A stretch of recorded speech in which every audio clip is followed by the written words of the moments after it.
एक बार एक वैज्ञानिक ने एक टिड्डे को पकड़ा और उसे अपनी आवाज पर छलांग लगाना सिखाया।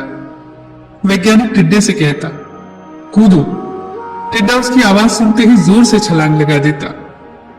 अब वो वैज्ञानिक था तो प्रयोग करना तो बनता ही था।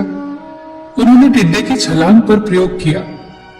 वैज्ञानिक ने उसकी एक टांग तोड़ दी और फिर बोला, कूदो। अब टिड्डे की छलांग की दूरी कम हो गई।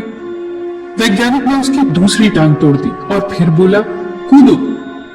टिड्डे की छलांग और कम हो गई। अब तोड़ी गई उसकी तीसरी टांग। छलांग की दूरी और कम हो गई। एक एक करके बेचारे टिड्डे की सारी टांगें तोड़ दी गई। अब आखिरी टांग टूटने पर जब उसे कहा गया कूदो, तो वो हिल भी नहीं पाया। अब वैज्ञानिक ने अपना निष्कर्ष अपनी डायरी में लिखा। जानते हो उसने क्या लिखा? जब टिड्डे की एक टांग तोड़ी गई तो वो थोड़ा बहरा हो गया। जब उसकी दूसरी टांग तोड़ी गई तो वो और बहरा हो गया। हर टांग टूटने के साथ वो और बहरा होता गया और सारी टांग टूटने के बाद वो बिल्कुल बहरा हो गया। जोर जोर से चिल्लाने का भी उस पर कोई असर नहीं हुआ। वो तो अपनी जगह से हिला तक नहीं।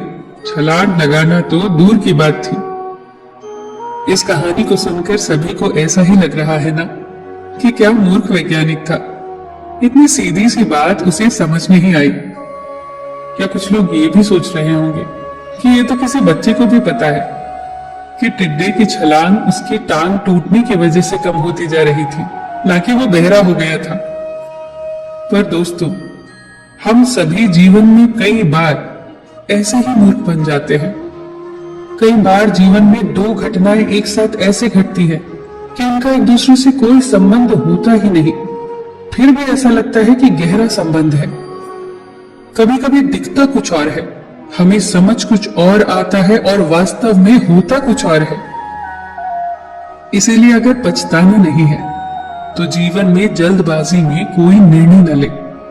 हमेशा समझबूझ का इस्तेमाल करें, सावधानी बरतें, नतीजे सोच विचार कर ही निकालें। दोस्तों, आपको ये छोटी छोटी कहानियां और उनकी सीख कैसी लग रही है, हमें कमेंट सेक्शन में जरूर बताइएगा।